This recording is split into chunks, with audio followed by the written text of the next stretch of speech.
The villagers of Briar Glen had long learned to cross themselves whenever they passed the curling path that led up to Edavane Hill.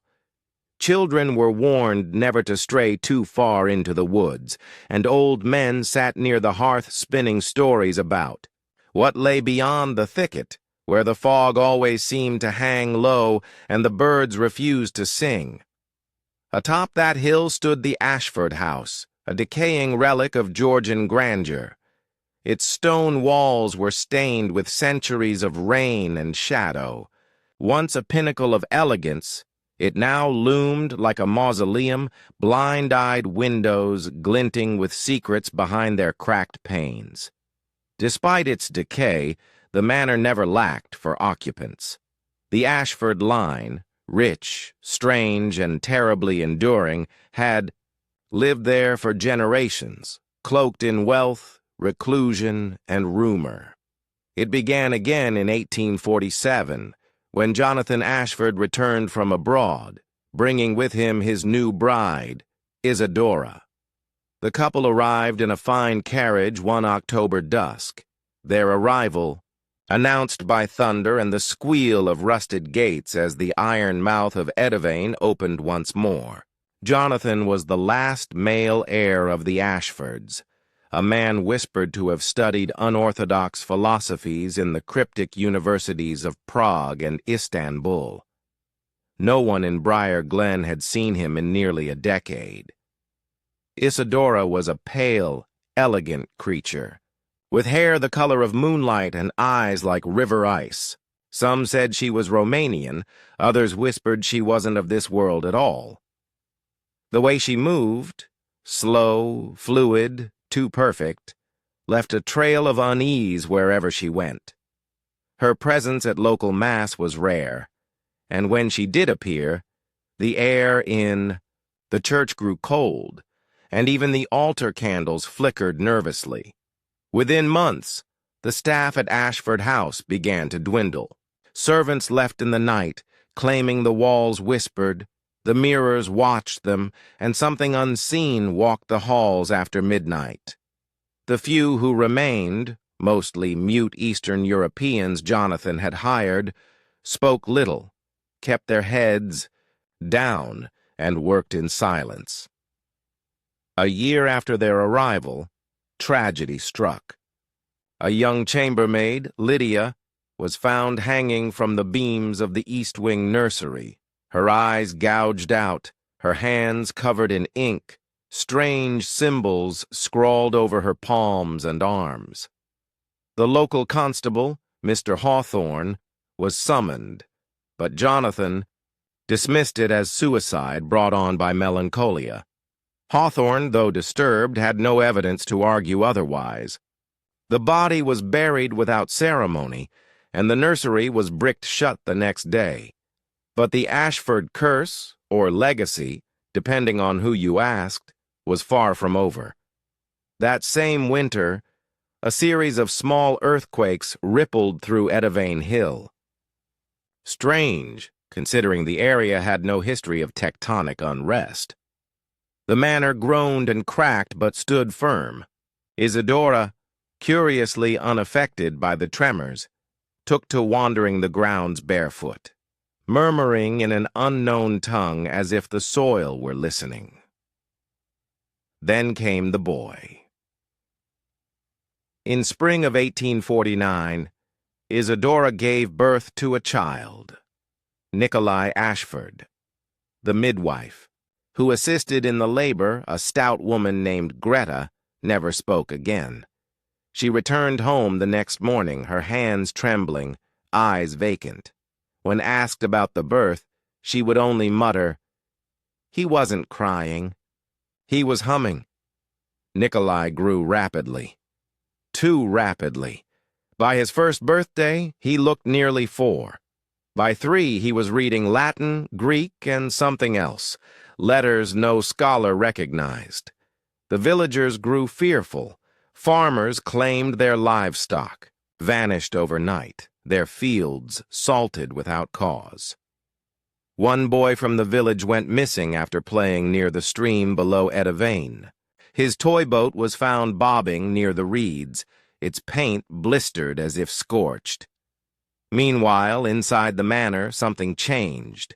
Visitors, rare as they were, spoke of odd architecture within, hallways that didn't match the exterior shape, doors that led to walls, and others that opened to rooms which defied physics, vaulted ceilings higher than the manor's visible roofline, staircases that looped and returned you to the same landing.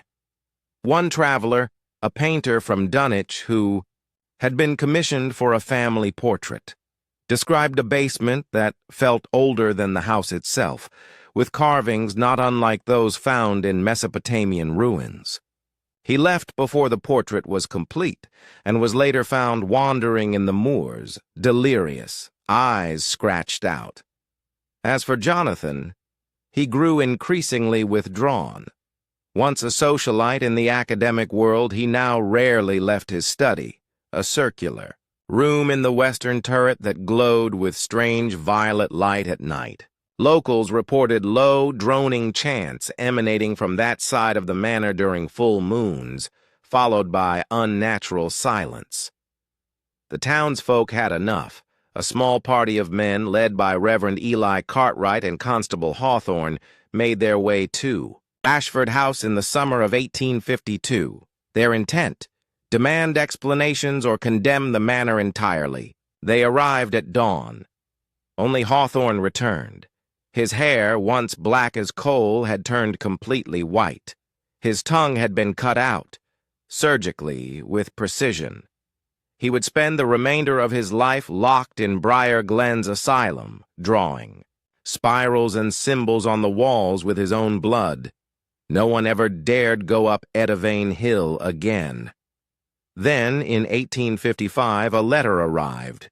It was addressed to the mayor of Briar Glen, penned in flowing ink with crimson wax sealing its edges. It bore no return address, only a sigil shaped like an eye within a flame. Its message was simple: the bloodline continues. Prepare the village for change. The eye awakens. Fear clutched the hearts of the villagers like a cold iron hand. Some fled. Others fortified their homes with crucifixes, salt, and iron horseshoes. But they all knew it was only the beginning. Inside Ashford House, young Nikolai watched the fog roll across the moor. Behind him, Isadora whispered something into the fireplace, where the flames danced in impossible patterns. The house, it seemed, was waking up.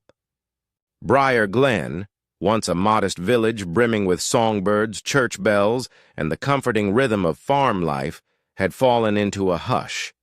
In the years following the Ashfords' return, its once welcoming streets grew lined with shuttered windows, fading crosses and prayers whispered into the wind. The people had not forgotten the letter, nor the silent screams of those who dared approach the manor on Edavane Hill, but inside the Ashford house, time moved differently. It was 1857, and young Nikolai Ashford, though only 8 by mortal counting, had the gait and gravity of a man thrice that. His posture was regal, his words cold and precise, laced with languages no scholar in England could place. Tutors sent from London refused to return a second day. One, a scholar of ancient linguistics, leapt from the manor's second-story balcony after reading one of Nikolai's writings. His last words were scrawled in ink on the back of a manuscript. He is not learning from us. He is remembering. Jonathan Ashford had become but a shade of the man he once was. His beard grew long and unkempt, his skin pallid, and his voice seldom rose above a whisper. He spent long hours in the western turret, hunched over books bound in flayed leather, his quill scratching ceaselessly. Though no servant had seen him eat or sleep, strange meals, raw organs, obscure herbs, and dark red wine were brought to his chambers at odd hours. Isadora remained unchanged. She was as pale and poised as the day she first arrived at Edavane. She drifted through the house like a gliding specter, barefoot always, never leaving a footprint, her eyes distant as if they watched not the present, but some terrible horizon the rest could not see. But it was below the manor, in a place hidden even from the family's oldest blueprints, that the Ashford legacy truly pulsed.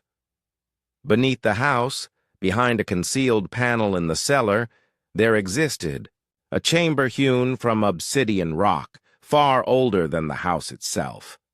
Jonathan had discovered it not long after returning from his travels abroad. He claimed the stone whispered in his dreams, calling him by name, urging him to dig.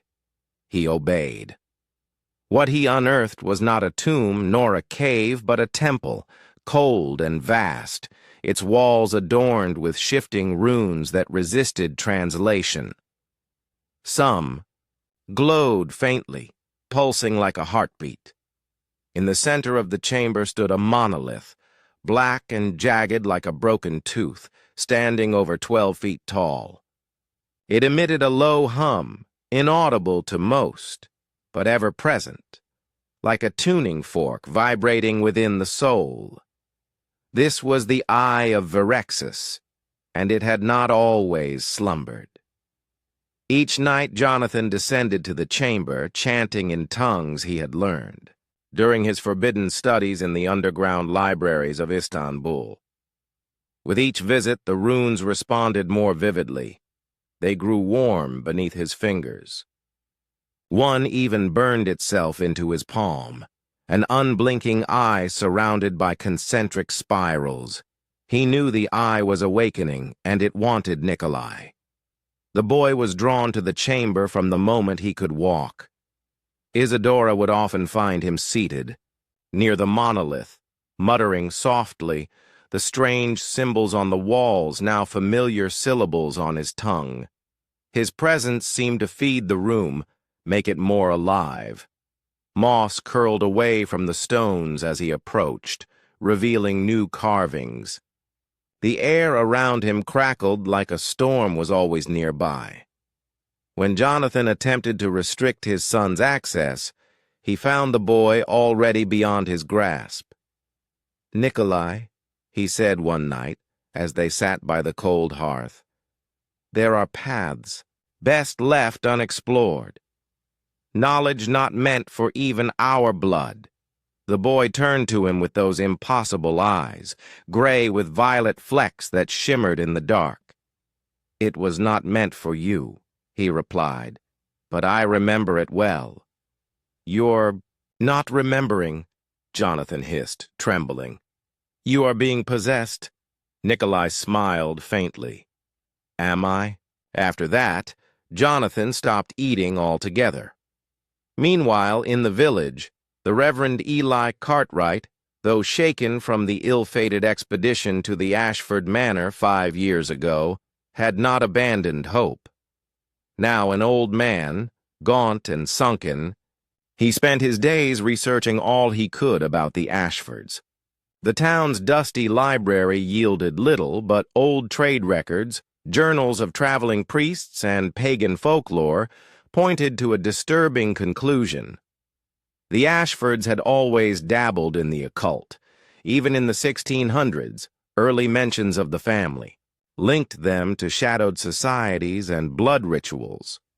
But it wasn't until the reckoning of 1711, an event where half of Briar Glen's livestock died overnight and 5 children went missing, that the name Ashford became synonymous with something darker. The family had survived plagues, wars, and witch trials, always untouched. Some even whispered they were not merely human, that their blood had been mingled long ago with something ancient and godless. Reverend Cartwright sent urgent letters to the Order of the Astrum Obscurum, a hidden sect of exorcists and arcane scholars operating in the mountains of northern Spain. In these letters, he detailed what he believed.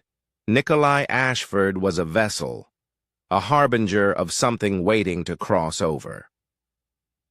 3 weeks later, a reply came. It bore a seal of white wax, a serpent devouring its own tail. Containment may no longer be possible. If the eye has awakened, you must prepare for the rite of severance. We are coming. Back at Edavane Manor, the wind howled outside as lightning danced across the moors. Isadora stood before the monolith, Nikolai at her side, both barefoot, both silent.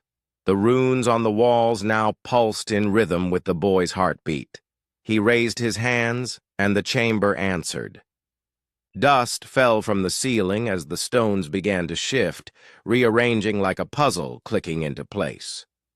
From the floor rose a platform, black and slick like onyx, engraved with a cradle formed of bone.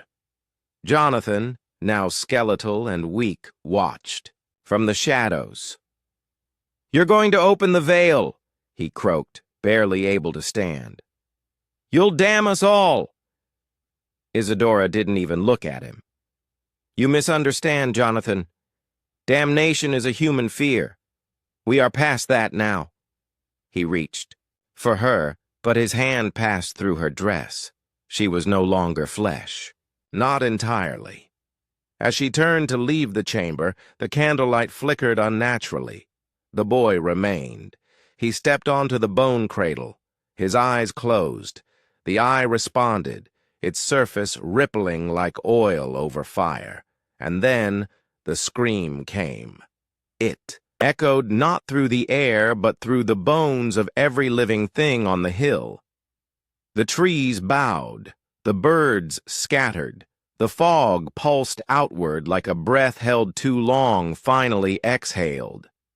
In the village, all the church bells rang at once, and at the manor the walls began to weep blood. The morning after the scream that rattled every bone in Briar Glen, a haunting stillness swept through the village. Crows circled the church spire, crying like mourners at a forgotten funeral. The soil seemed damp even where no rain had fallen. Livestock refused to move, huddled in corners, trembling, their eyes wide and white. It was as if the world itself was holding its breath. And then came the strangers. They arrived not on the main road, but from the woods. Cloaked in black and gray, they rode horses that didn't snort or stamp, but moved with uncanny silence, hooves hardly making a sound. 5 of them, all tall, all wearing symbols stitched into their robes, sigils of flame, keys, and eyes crossed by swords.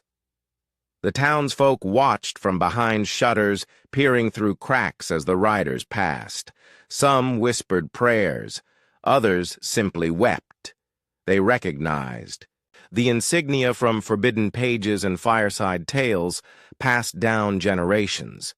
The Astrum Obscurum, an ancient order of occult scholars, demonologists, and spiritual assassins. Not aligned with church or state, but something older, darker, and far more decisive. They did not come to bless. They came to contain, or if that failed, to purge. Their leader was a woman, Sister Elenia Ravon, called the Lantern Keeper. Her face was partially concealed by a veil of gauze, but her eyes burned through it. Silver irises set against black sclera, eyes that had seen the other side. She dismounted before the chapel, her leather boots crunching on the gravel, and handed a sealed scroll to Reverend Cartwright. "Your plea has been heard," she said. Her voice was quiet but heavy, like a coffin lid being closed. "We came as fast as the omens allowed." Cartwright's hands trembled as he opened the scroll.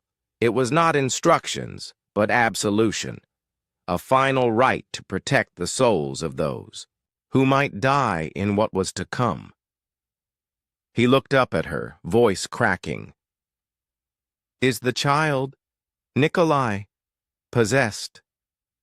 Elenya didn't blink. He is not possessed. He is becoming.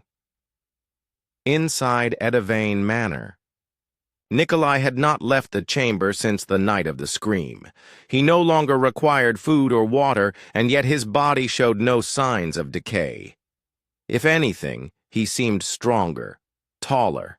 His voice had deepened, his gaze sharp and cutting. When he spoke, the walls of the temple listened. The monolith no longer pulsed. It throbbed, as if synced with a second heartbeat now emerging from within the stone. Isadora stood vigil beside him. Her face was unreadable. She had stopped speaking aloud, though her lips moved in ceaseless murmurs. Her presence felt increasingly incorporeal. Servants, who caught glimpses of her, swore her feet no longer touched the ground.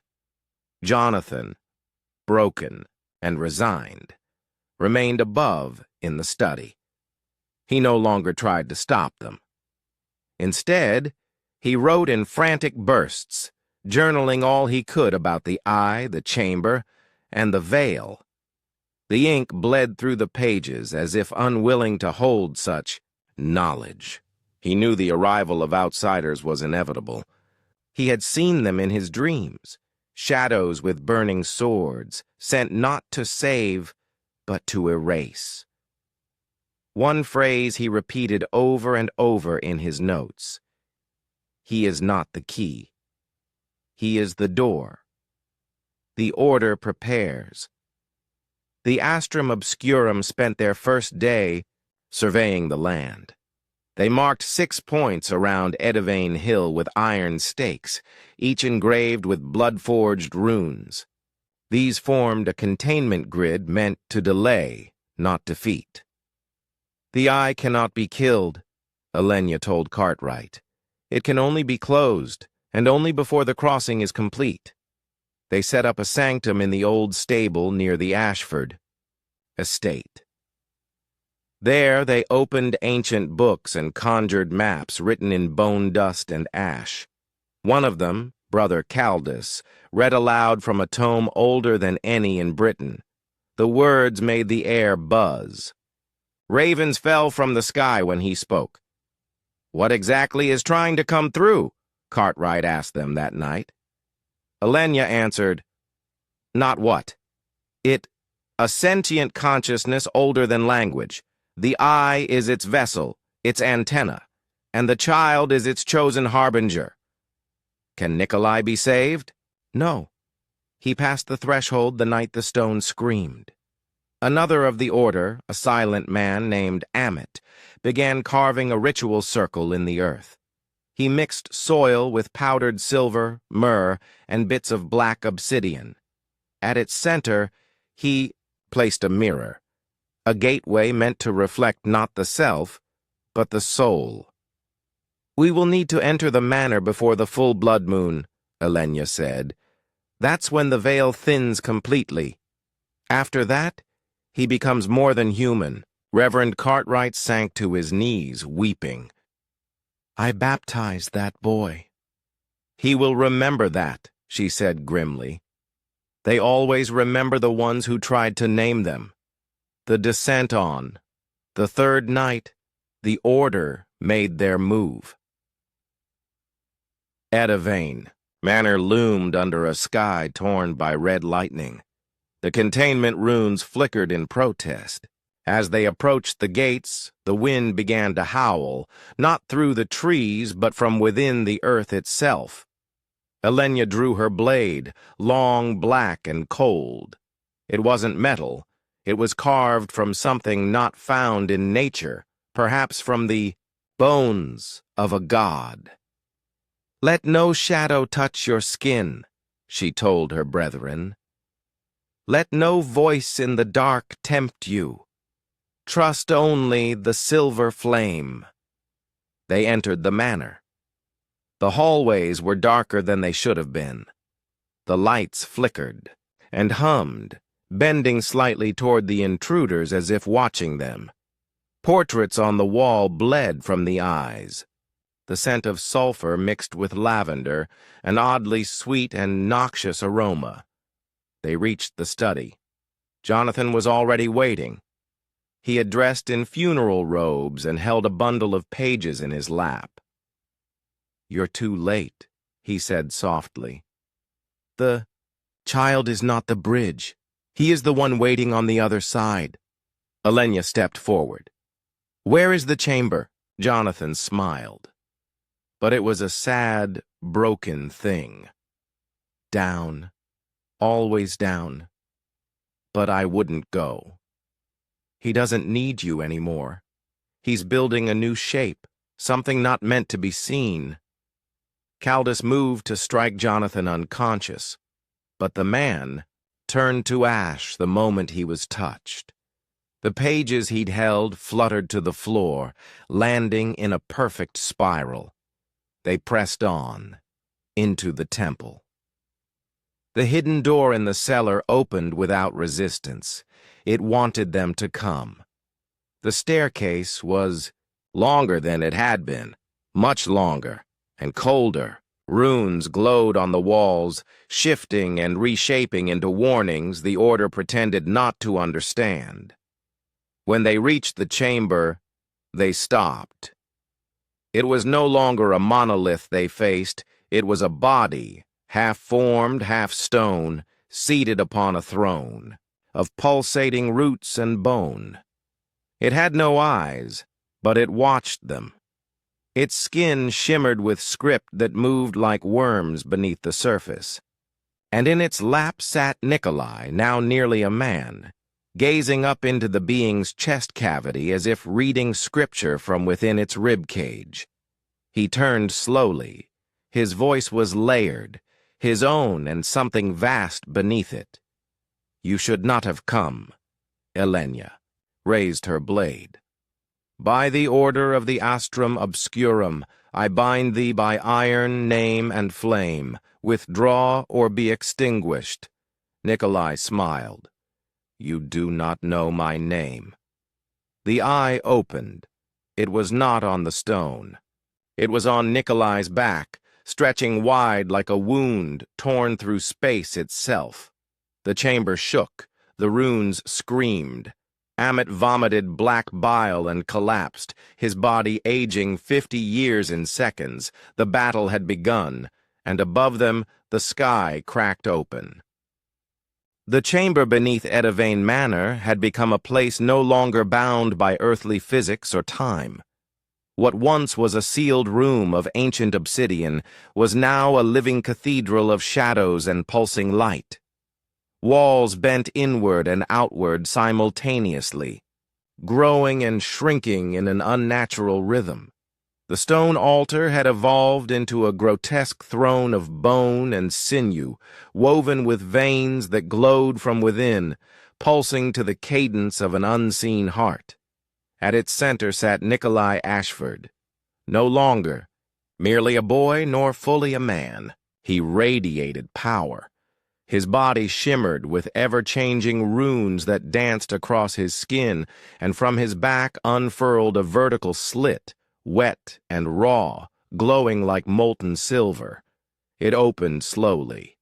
An eye, vast and bottomless, a gate to what lay. Beyond, before him, stood the 5 remaining members of the Astrum Obscurum, weapons drawn, faces grim. Behind them, the chamber's stone doorway sealed itself shut, trapping them in the belly of the earth. Sister Elenya Ravon stood at the front of the formation, her obsidian blade humming. Her voice was low, controlled. "Nikolai, son of Ashford, in the name of the order and the flame that binds, we invoke the severance." Nikolai tilted his head. "Flame, binding, you misunderstand. I am not the flame. I am the fuel." His voice echoed thrice over itself. His own, then a deeper, more alien tone, and finally a chorus of whispers that sounded like 1,000 drowning souls speaking in unison. Without another word, the chamber attacked. The walls split open as if made of wet parchment, revealing clawed hands that reached out blindly. These were not demons in the biblical sense. They were malformed concepts, creatures of memory and nightmare. One was shaped like a serpent with a human face, smiling eternally. Another, a floating mouth with wings of bone. They emitted no screams, just silence and pressure, like the air itself was choking on their presence. Brother Caldus struck first. He invoked the crucible flame, raising his staff and summoning a torrent of white fire that blasted across the writhing architecture. Where the fire touched, the malformed spirits burned with unnatural screams, their shapes shattering like broken glass. But more poured through the cracks. A second member of the order, Sister Rinna, knelt in a circle of salt and iron, drawing glyphs into the floor. Her lips chanted a binding prayer, a litany of dissonance, meant to weaken the structure of summoned forms. Her spell rippled outward, warping the monster's shapes, causing them to collapse in spasms.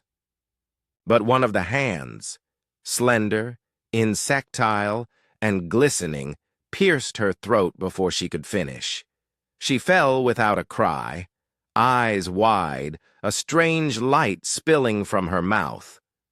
"Hold the circle!" Elenya roared, driving her blade into one of the winged horrors. It shrieked and erupted into dust. "We must reach the child before the gate reaches full breach." But it was already too late. The eye fully opens. The eye on Nikolai's back had fully unfurled. It no longer appeared organic. It resembled a tear in fabric, revealing not muscle or bone beneath, but something else. A spiraling tunnel of stars, bones, cities burning under black suns, and a shape moving behind it all, so massive and foreign that no mind could hold its image without breaking. Elenya glimpsed it, just a flicker, and blood began to pour from her left ear. Nikolai's voice deepened, his hands outstretched. "Virexis has seen you," he said calmly. "And in its gaze, you do not exist.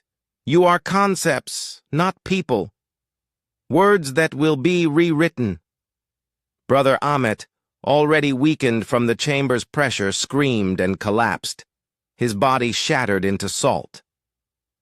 Elenya stumbled, grabbed a warded medallion from her belt, and cast the seal of unmaking.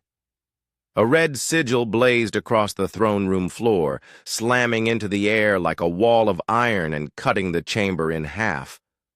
Everything on Nikolai's side became distorted, as though, seen through boiling water, the air twisted, the altar cracked. For the first time, Nikolai flinched. "You presume to cage me?" he said, licking his lips. "You think I am still a child?" He rose, his feet not touching the floor. As he floated upward, the runes on the walls peeled off, wrapping around. Him like robes, Elenya turned to Caldus. "Now!" He nodded, drew a curved blade of pale gold and sliced it across his own palm. Blood poured into the dirt. He whispered the rite of severance, a forbidden ritual that bound a soul back into its original vessel. The cost, a life, but Nikolai laughed. "You think I haven't already hollowed out the vessel?"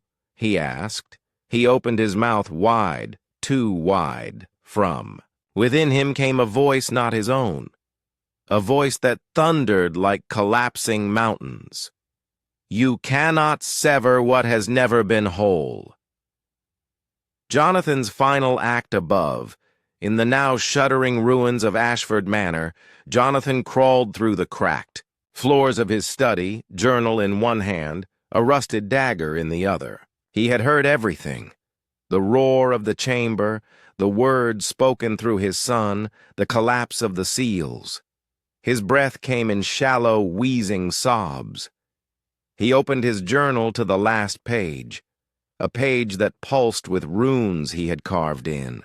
Blood weeks earlier, he'd prepared it. A fail-safe, the binding of the Father. An incantation only the patriarch could invoke, written in the language of loss, a tongue that required genuine paternal grief to activate.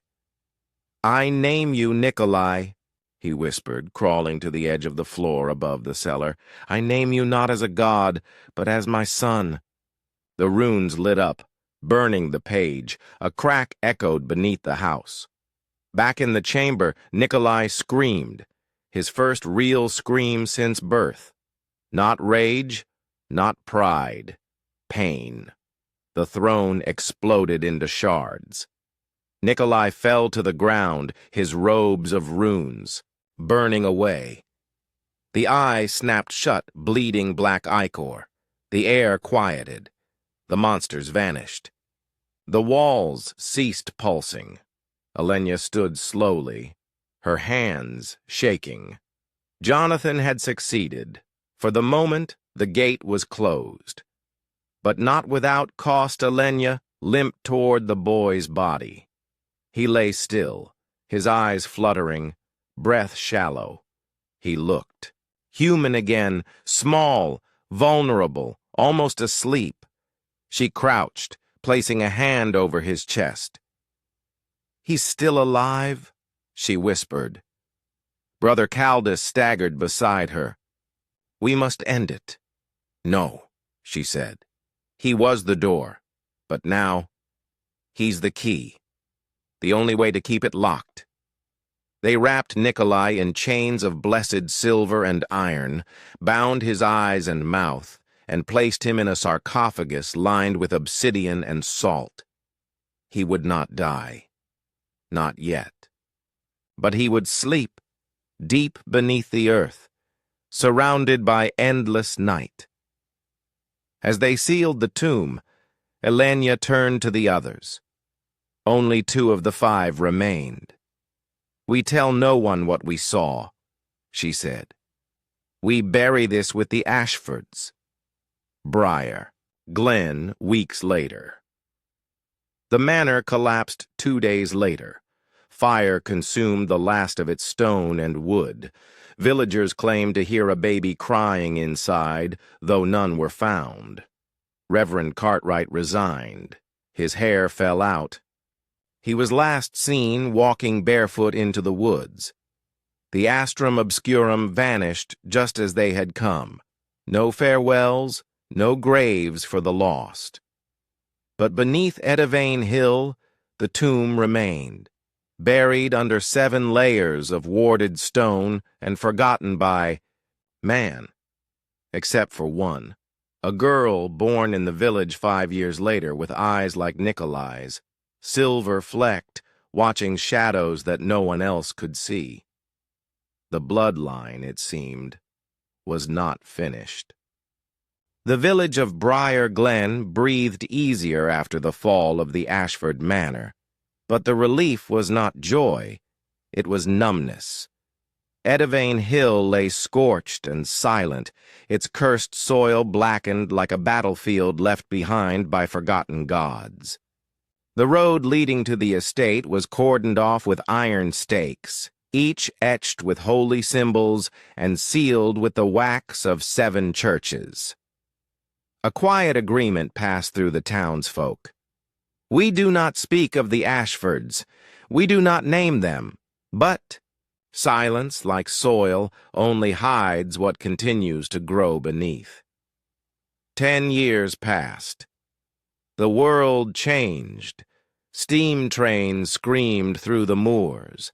Telegraph lines webbed across counties.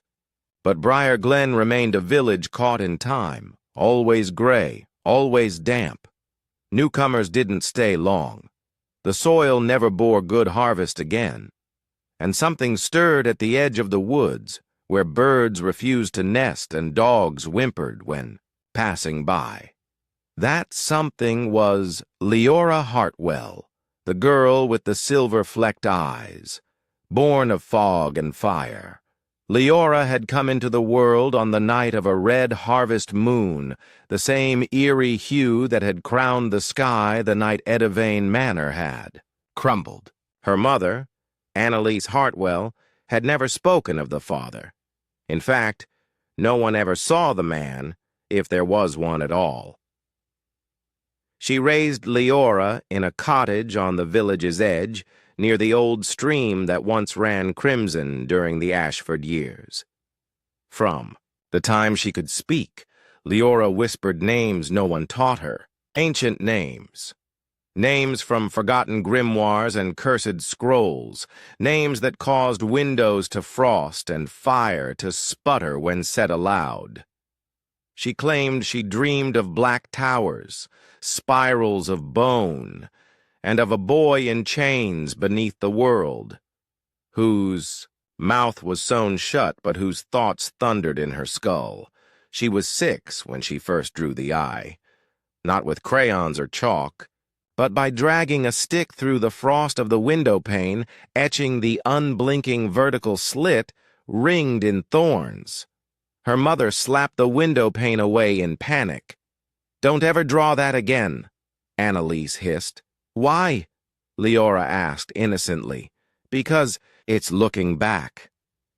The whisperer returns in the spring of Leora's 12th year. The nightmares worsened. She awoke each night clutching her bed sheets, drenched in sweat, whispering, "He's not sleeping anymore." She refused to eat, refused to go outside. At night she scribbled circles in her journal, spirals within spirals, mouths with eyes. In them, names scrawled in a dead script only one group of people could read. Some nights she spoke in tongues. Annalise, desperate, summoned the village doctor who proclaimed it female hysteria. A priest was called. He recited prayers, sprinkled holy water, and left visibly shaken, muttering that this child has no shadow. The villagers began to whisper, "She's Ashford blood. She's the vessel reborn. She's the gate remade." But the truth was worse than rumor. She wasn't reborn. She was linked. A thread, taut and invisible, tying her mind to the tomb below Edivane Hill, where Nikolai Ashford still lay sealed, alive but dreaming. And now, he was dreaming of her. The return. Of the order from their citadel in the Pyrenees, the Astrum Obscurum had not forgotten the Ashford name. Every decade, they performed a rite of sealing at a distance, designed to suppress the monolith's energy and prevent breach. For 10 years, it had held. Until Leora's drawings reached them, the Order's archivist had intercepted one of her sketches, a page torn from a school book that had ended up in a collection of rural writings from England. It contained the spiral, the eye, and a word written backward, Echyrix. Elenya Ravon, now aged and scarred but still the Order's lantern keeper, stood before the council.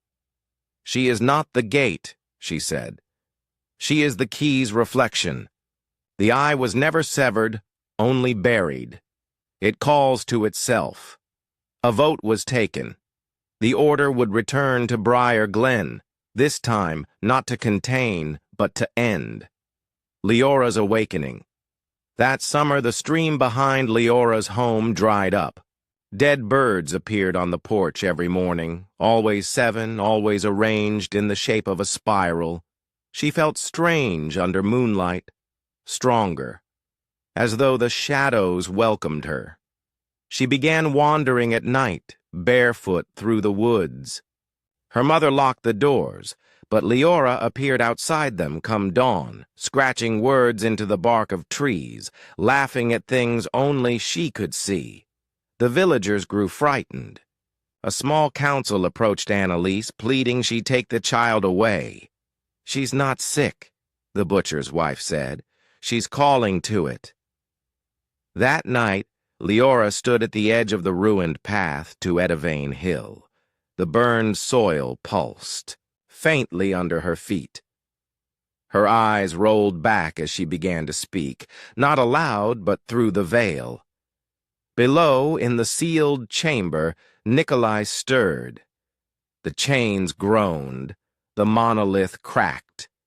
He smiled through bloodless lips. The second crossing when the Astrum Obscurum arrived again, they did not wear robes or ride horses. They came hidden, through fog and early morning mist, carrying modern tools of occult warfare, sigil-encoded bullets, salt-based explosives, and containment mirrors grown from sanctified obsidian. Elenya, now using a cane, felt the disturbance. The moment she stepped into the village, "The threshold is thinning," she murmured. "There's no time to prepare a binding. We must sever the link. We must kill the girl." But not all agreed. The youngest member of the order, Brother Thomas, hesitated. "She's just a child," he said. "If she's only the conduit killing, her won't close the wound. It may tear it open wider." Elenya's eyes narrowed. "If we wait, she will not stay a child. The choice." That night, Leora stood before her mother's bed, eyes glowing. "He wants to come home," she said softly.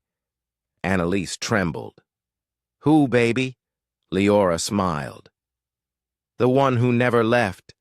She vanished before dawn. They found her footprints in the soot of Edavane Hill, leading to a spot that should have been nothing but dead earth. But the hill was sinking. The tomb below was rising. The opening."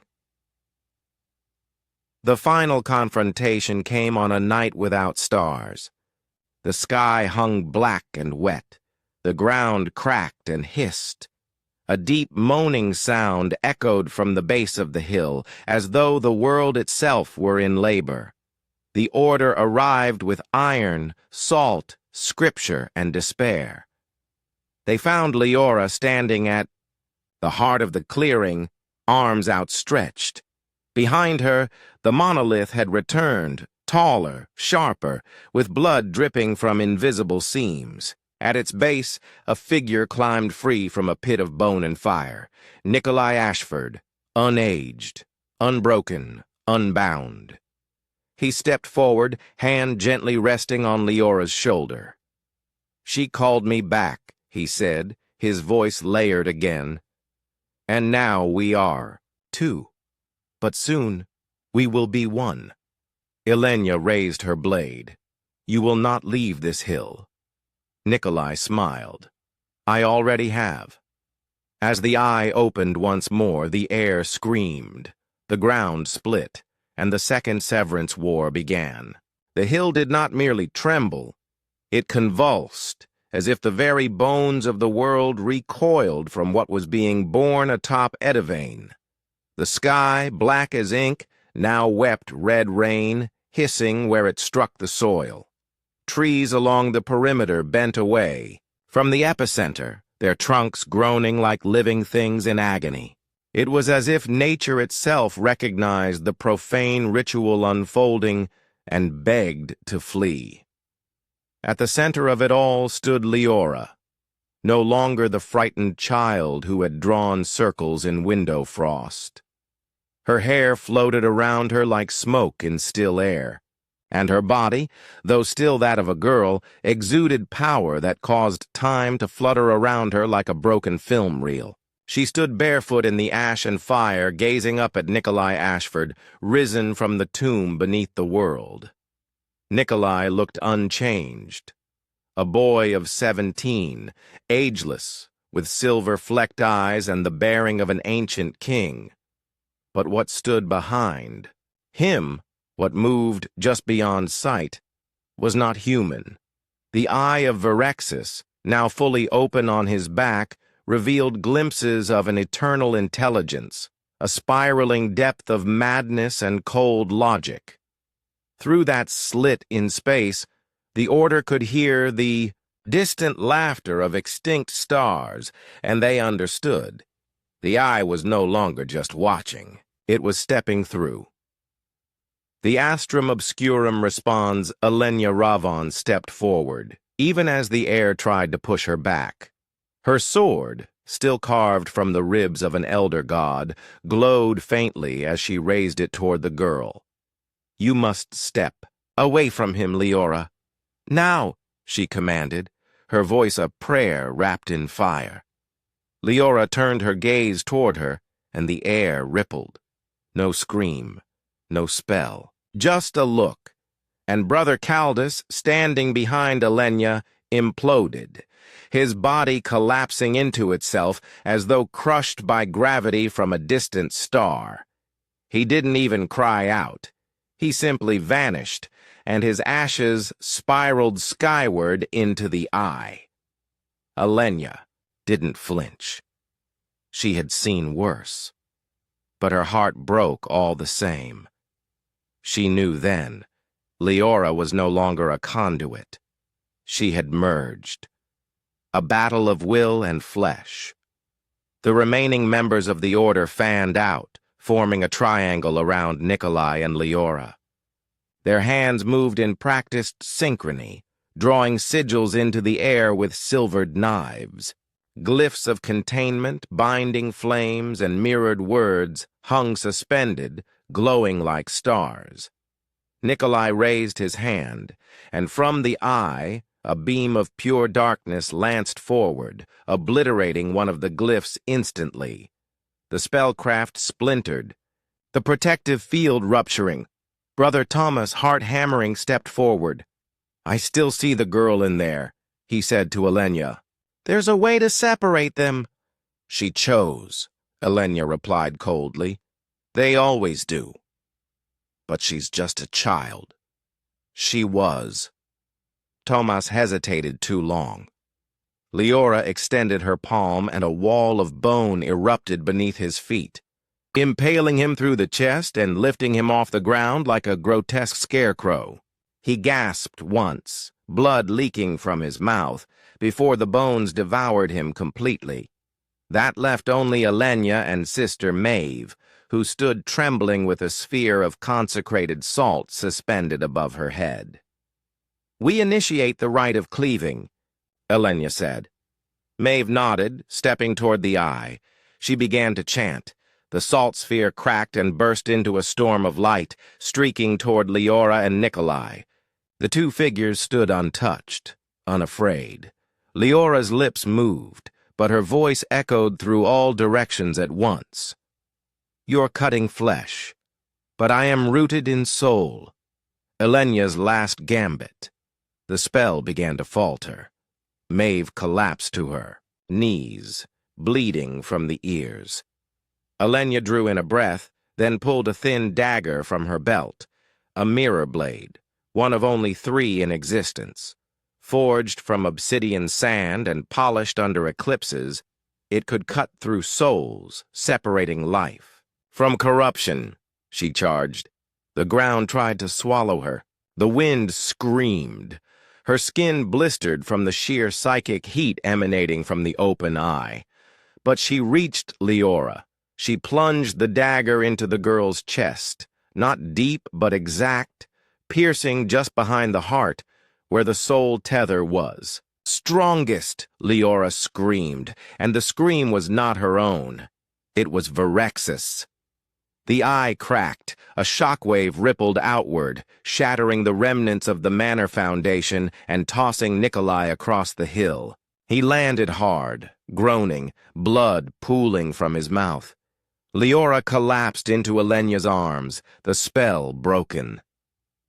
I'm sorry, she whispered. He promised. He said I wouldn't be alone.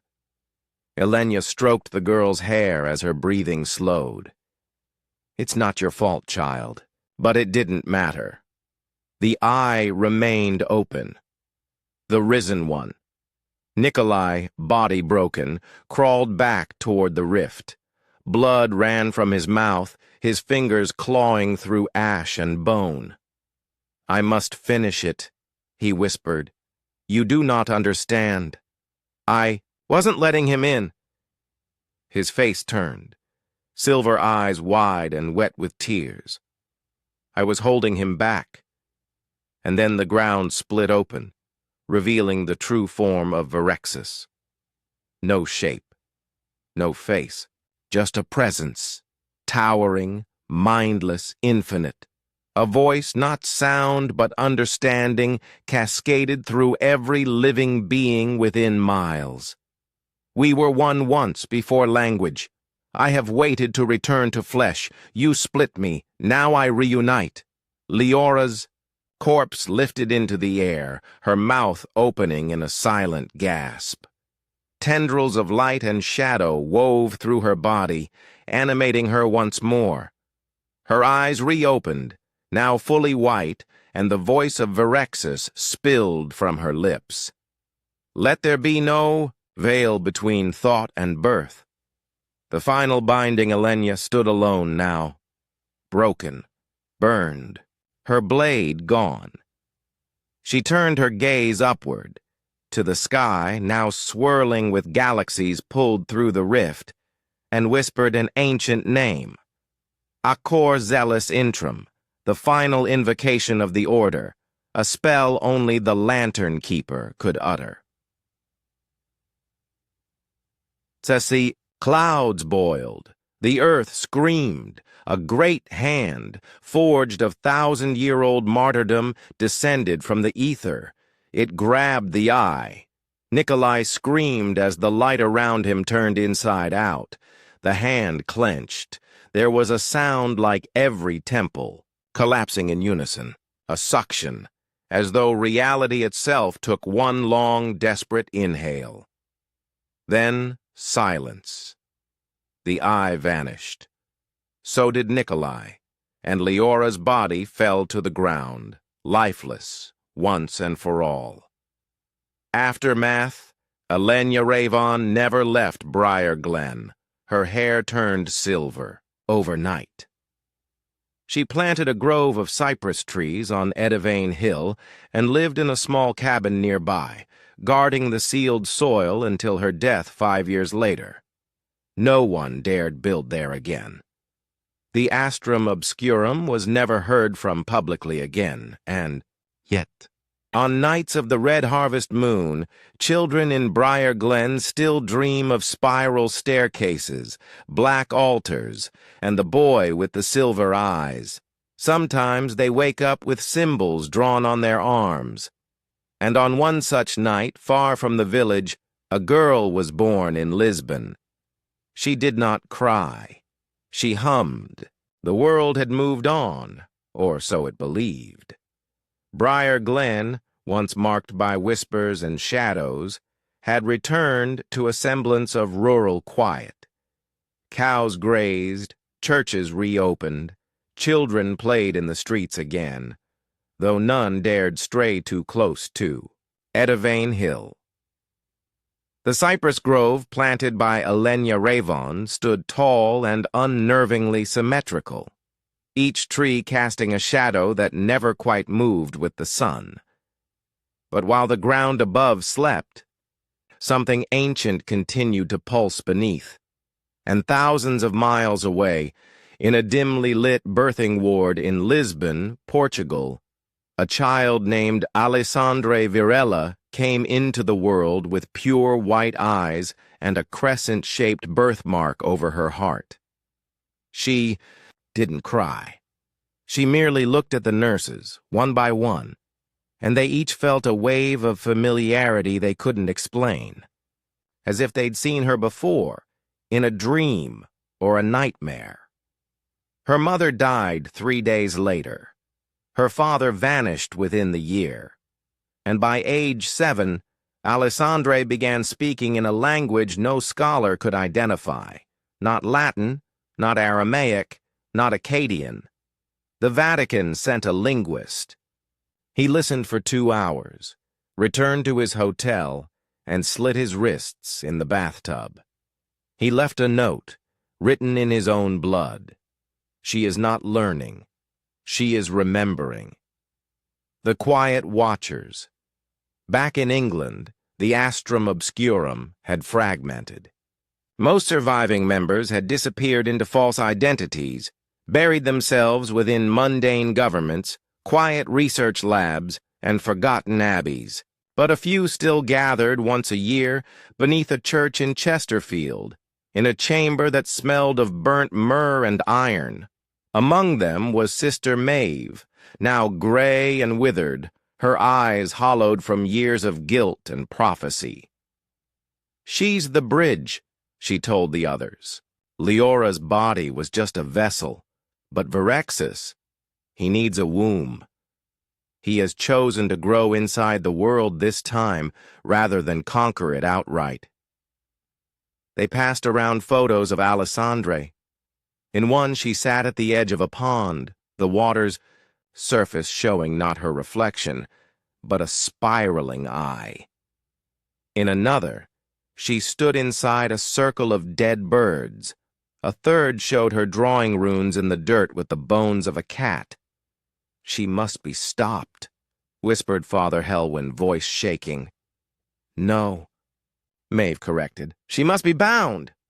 The return of the spiral at 12, Alessandre began having seizures, violent, ritualistic episodes where she would mutter prophecies while clawing at the walls of her bedroom. Her foster parents thought it was epilepsy.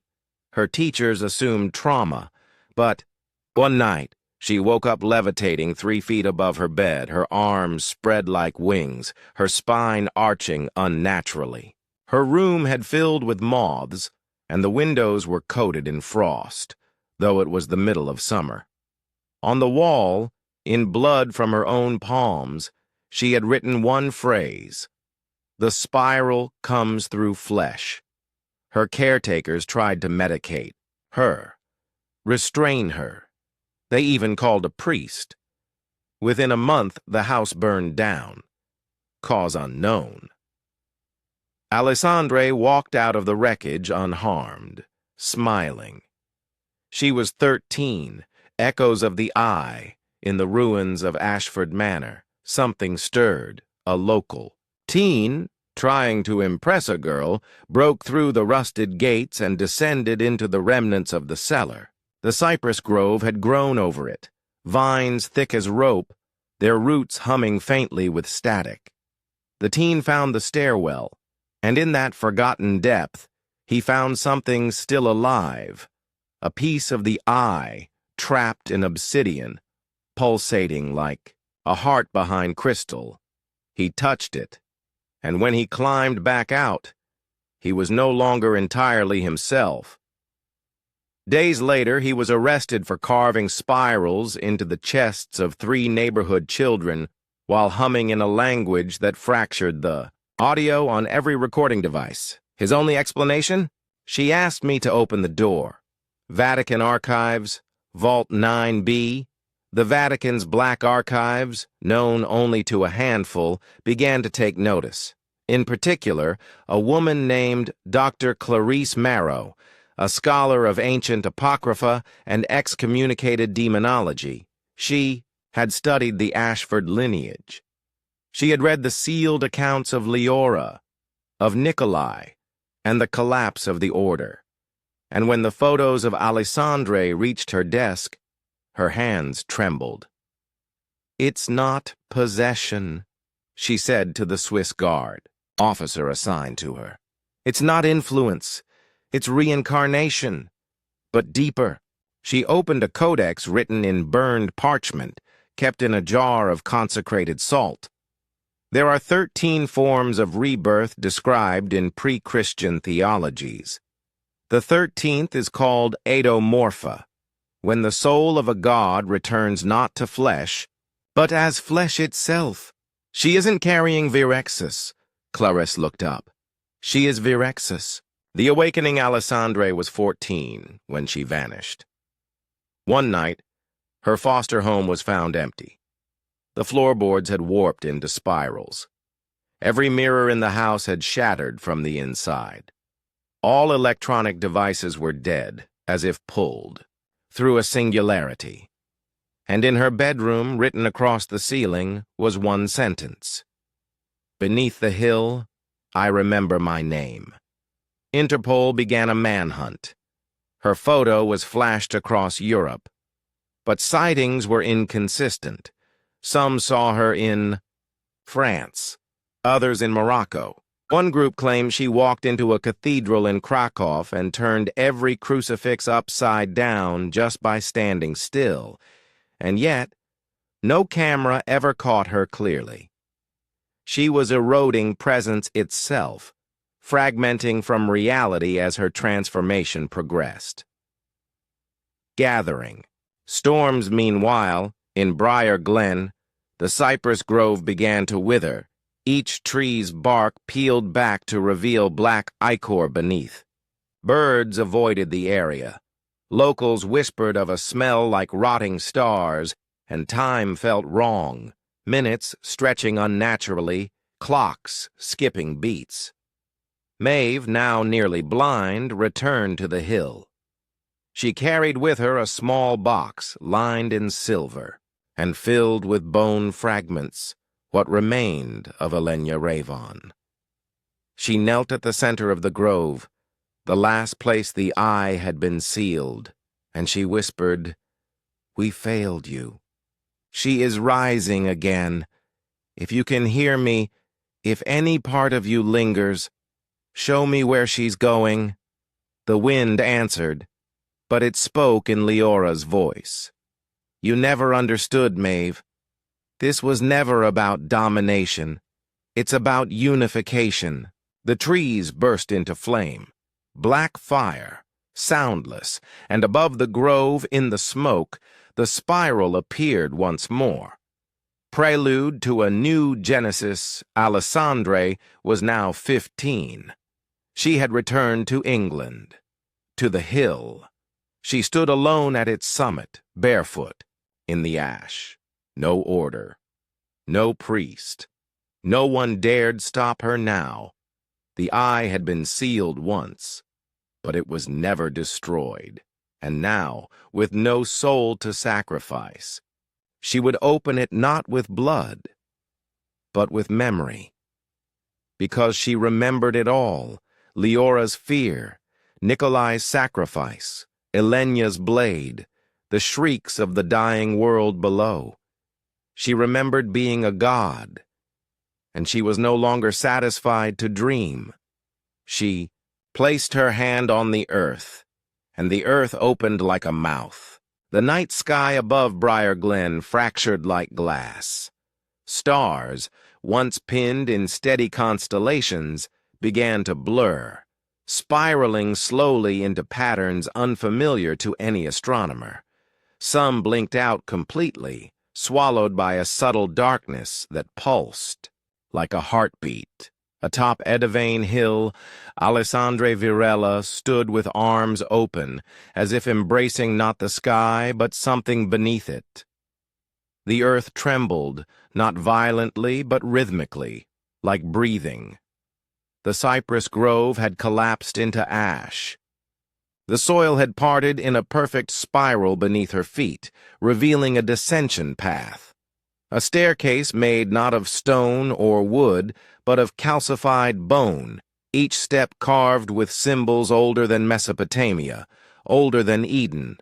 Behind her, the last defenders of the old world approached: Maeve, Father Helwyn, Dr. Clarice Marrow, and a boy named Elias Ravon, a descendant Elenya never knew she had, born in secret, raised in hiding by those who feared Alessandre's return. He was 16. He had no powers, only a key. A rusted blade, thin as a feather, forged in the final breath of the Ashford curse. The weapon that once severed Elenya from the eye, its name was Spiral Rend Descent. They followed Alessandre into the chasm. Each step downward was not just spatial, but temporal. Time distorted. Clarice clutched her crucifix so hard her fingers bled. Father Helwyn mumbled Latin prayers that melted into static. Maeve could no longer walk, but floated slightly above the steps, her feet glowing faintly. Elias held the key in shaking hands, sweat pouring from his forehead. The staircase led to a cathedral carved inside the bones of something massive, buried miles below the surface. Its vaulted ceiling was a rib cage. The altar was a jawbone. And, in its center, hovering inches from the floor, was the eye. No longer sealed, no longer waiting. It was open, a writhing spiral of meat and color and sentience. It spoke not in sound, but memory, pouring dreams into their minds as effortlessly as breath. Elias fell to his knees. He saw generations of pain. Ashford screaming as they birthed monsters. Priests breaking their vows to protect what should never have existed. Elena's final scream as she plunged herself into the spiral to buy them all time. And then he saw Alessandre. Not as she was now, but as she once had been. Leora. Innocent. Curious. Brave. "I didn't choose this," she whispered. Inside his mind. "But I won't run anymore. Confrontation." She turned to them slowly, her feet hovering inches above the cathedral floor, hair floating like she was underwater. Her eyes were no longer white. They were spirals now, galactic, infinite. "You're too late," she said softly. "It's already begun." "No," Clarice snapped. "You're still her. Beneath it all, you're still Leora. Fight it." Alessandre blinked. For a moment, the spiral in her pupils stilled, and then the eye behind her pulsed, and the whole cathedral screamed. From its walls emerged horrors, not demons, not spirits, but things that resembled failed attempts at humanity, like sketches of men drawn by a god that had never seen flesh, limbs twisted the wrong way, mouths beneath mouths. One had a baby's hand growing from its eye socket. Maeve held out her arms. "Go!" she shouted. "Elias! Go now!" She summoned the last remnants of her training, whispering inverse prayers that turned the beast's bones to dust. Clarice covered Elias as they sprinted toward the eye, dodging limbs and shrieks, and Alessandra, still hovering, closed her eyes. "I remember now." She raised her hand toward Elias, but she didn't strike. She pointed, directly at her own chest. "End it, before I forget again." Sacrifice, Elias hesitated. He looked at the key in his hand. Spiral Rend hummed faintly, vibrating, with purpose. Could he kill her? This girl who had been a victim as much as any Ashford? Clarice grabbed his shoulder. "You must. She's the lock now. She's the last seal." But Alessandre whispered one last word. "Please." So Elias plunged, Spiral Rend into her heart, not with rage, with love, and in that moment Alessandre smiled, a genuine, tear-filled smile. The spiral in her eyes flickered. She mouthed something Elias could not hear, and then the eye screamed, "Collapse." The spiral imploded, not an explosion, a compression, reality pulling inward like a dying star. The cathedral cracked, the staircase shattered. Light bent, and from the core of it all, a single shape rose, Leora's soul freed, burning like a comet. The creatures vanished. The bone walls crumbled. Maeve's body fell to ash. Clarice turned to Elias, shielding him from the collapse. And then, silence. The new morning Elias awoke on the hilltop. It was morning. Birds chirped. The cypress trees had regrown, but now twisted, upward toward the sun, their bark soft and golden. Clarice was gone. Maeve was gone. Only Spiral Rend remained beside him, now dull and rusted, its edge broken. a relic of a war long ended. The eye was gone, and in the wind he heard a single voice, Leora's voice, whispering with gratitude, "Thank you for remembering me." Epilogue: The Children of the Spiral, 30 years later. Briar Glen thrives. The Eye's manor ruins were turned into a memorial park. No one speaks of the Ashfords anymore, not out of fear, but peace. The land no longer groans. No spirals form in the frost. And Elias Ravon, now an old man, teaches mythology at a local university. His students love his strange stories. One day, a girl in his class shows him a drawing, a spiral, not ominous, just a beautiful, swirling galaxy. He smiles gently. "Where did you see this?" She shrugs. "Nowhere. I remembered it." Elias stares at her, and in her eyes, just for a second, he sees Leora, not as a god, not as a horror, but as a child of the spiral.